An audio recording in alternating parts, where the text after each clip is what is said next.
क्षेत्र में भूमि आवंटन से आचार्य बाड़ा नाराज, कहा प्रशासन की नीति का विरोध करेंगे। उसका कोई प्रतिकार भी नहीं करते। वाले के बच्चे करा करके कुछ सुविधा और शिविर लगाते हैं। ये लोग मेला प्रभारी से भी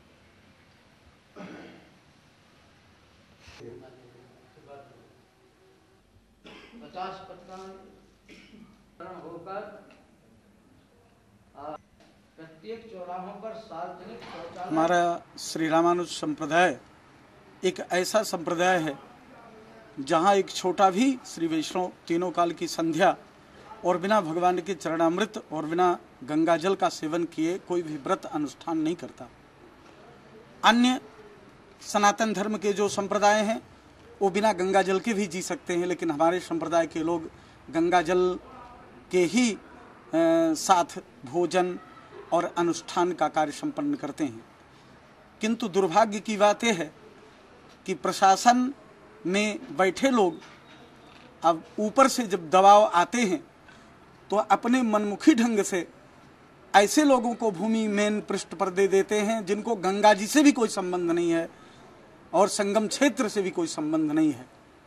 हम चाहते हैं कि समस्त दर्शनों में रामानुज दर्शन एक ऐसा दर्शन है जहां उपासना पद्धति की ही प्रधानता है और उपासना ही करने के लिए तीर्थराज प्रयाग में मेला बसाया जाता है।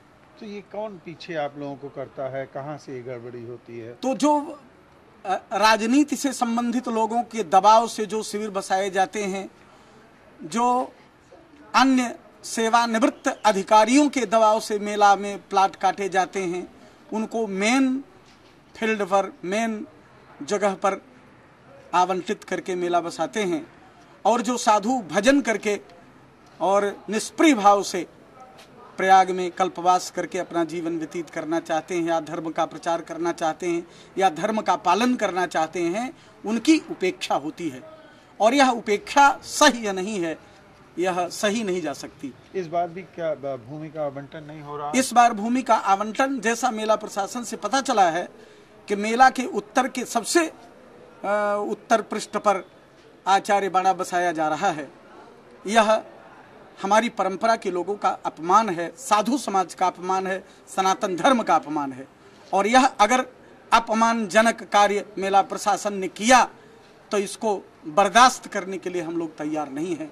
इसका विरोध करेंगे और मास पर्यंत गंगा स्नान करके और निर्जला व्रत करके गंगा संगम तट पर हम लोग अपना जीवन व्यतीत करेंगे, लेकिन कल्पवास की परंपरा में भूमि लेकर के हम लोग गाड़ा नहीं लगाएंगे। मतलब एक तरीके से आप सरकारी सुविधाओं का विरोध करेंगे? सरकारी सुविधाओं के विरोध नहीं, सरकारी सुविधा साधु के लिए मिलती है और उसको अधिकारी लोग और राजनीतिक लोग लाभ उठाते हैं, वो संतों को नहीं दी जाती। इसका विरोध करेंगे। मतलब आप जो प्रयागराज का ही एक ऐसा कुंभ है जो इतना आदर्श कुंभ है कि जहां प्रशासन रहने के लिए, भोजन के लिए और कल्पवास करने के लिए तक सुविधा देता है, लेकिन वो सुविधा संतों को नहीं दी जाती। वो सुविधा या तो राजनीति में प्रवेश करने वाले लोग ऊपर से कैबिनेट मंत्रियों का दबाव दे करके ले लेते हैं, या तो प्रशासन में जुड़े लोग अपना संबंध बता करके उनसे प्लाटिंग करा करके और सारी सुविधा का वो करते हैं।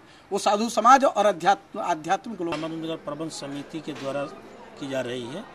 2013 महाकुंभ प्रयाग में लगने जा रहा है, उसके तहत मीटिंग की जा रही है। मेला प्रभारी आचार्य बाड़ा को जो दी जाती है प्राचीन समय से भूमि, उसमें भेदभाव किया जा रहा है। हमारे यहाँ सेक्टर 7 में आचार्य बाड़ा को ज़मीन दी जाती रही है और अभी तक उनके द्वारा ज्ञात नहीं हुआ रामानुज नगर प्रबंध समिति को कि हमारी आचार्य बाड़ा को भूमि कहाँ प्रदान की जा रही है। और अभी हमने उनसे 4 बजे का समय भी लिया था वार्ता करने के लिए, परंतु उनका नंबरे व्यस्त बोल रहा है, बात भी नहीं हो पा रही है। मिलेंगे नहीं मिलेंगे, क्या करेंगे। सारे संतों को भूमि दी जा रही है और आचार्य बाड़ा के साथ उपेक्षा की जा रही है, जबकि हमारे यहाँ 250 शिविर आचार्य बाड़ा में लगता है। 250 शिविर लगने हैं और उसके लिए मैंने इनसे 200 एकड़ ज़मीन मांग किया है। सेक्टर 7 में मिलती रही है, अभी ज्ञात ये भी नहीं हुआ है कि हमको सेक्टर किस में दे रहे हैं। ये सेक्टर 7 कहाँ है? गंगा जी अभी ये भी हमको ज्ञात नहीं कराया गया कि सेक्टर 7 कहाँ बनाया गया है, लेकिन जैसा सुनने में आ रहा है कि जीटी रोड से उत्तर देंगे अभी वहाँ किसी प्रकार का जाने का मार्ग नहीं बनाया है। जमीन देने की इनकी तैयारी कहाँ चल रही है, क्या चल रहा है, आज तक इन्होंने एडवाइजर कमेटी का भी बैठक किया नहीं किया, जिसमें आचार्य बाड़ा का प्रतिनिधित्व के रूप में किसी को सूचना भी नहीं है। तो ये इस उपेक्षा से आचार्य बाड़ा के सभी देश विदेश प्रदेश से आए हुए लोग इस भावना से काफ़ी आहत हैं। इसलिए मेला प्रभारी को तत्काल आचार्य बाड़ा के पदाधिकारियों से संपर्क कराकर उनकी व्यवस्था को सुनिश्चित करें। तो क्या मतलब आचार्य बाड़ा से मेला प्रशासन ने संपर्क नहीं किया? कभी भी नहीं किया। कल परसों फोन भी हुआ, 4 बजे का उन्होंने टाइम दिया, अभी फोन भी कर रहा हूँ, उनका कोई फोन भी नहीं लग रहा है। मतलब ये आचार्य बाड़ा न उनके द्वारा कोई हमारे यहाँ लेटर आया, न उनका किसी भी प्रकार का बुलावा आया। हमने 7, 8, 12 को मांग पत्र दिया। उस मांग पत्र के विषय में क्या हुआ, क्या हो रहा है, नहीं हो रहा है, अभी तक जानकारी। परंपरा क्या रही? परंपरा आचार्य बाड़ा की रही है कि प्राचीन समय से, जब से कुंभ लगता चला रहा है, तब से आचार्य बाड़ा का शिविर लगता चला रहा है। और हमारे आचार्य बाड़ा पहले संगम पर ही रहा करते हैं, जमुना पट्टी साइड में। और हमारे यहाँ नल का जल का सेवन नहीं होता है, गंगा जल संगम का ही जल सेवन किया जाता है। आज भी वही परंपरा है। और हमारे यहाँ यज्ञ याज्ञिक अनुष्ठान और बाहर से आए संत महात्मा स्नान कल्पवास। फिर कैसे संगम से आप यहाँ? अब इन लोगों की अपनी ओछी मानसिकता और आचार्य बाड़ा को उपेक्षित करके, चूंकि हमारे यहाँ कोई लड़ाई दंगा करने वाला संत नहीं है, इसलिए इन लोगों ने मनमानी अपने रवैये में कोई बदलाव न रखते हुए इन लोगों ने उपेक्षित तरीके से अलग कर दिया। अगर जो चल रहा है, अगर यही चला तो क्या करेगा आचार्य बाड़ा? आचार्य बाड़ा अब इस रवैये से दुखित होकर के कुछ भी निर्णय लेने के लिए बाध्य हो जाएगा।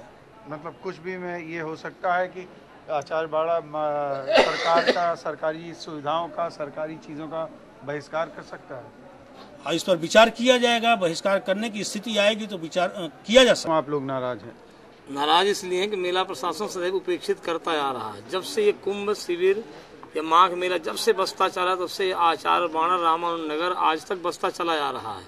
और नए नए लोगों को शिविर दे करके, किसी के प्रशासन के रिश्तेदार हैं तो कोई साला है तो कोई जीजा है, सबको शिविर दे करके हम सबको उपेक्षित करते हुए फाफा मऊ तक भेजे दे रहे हैं।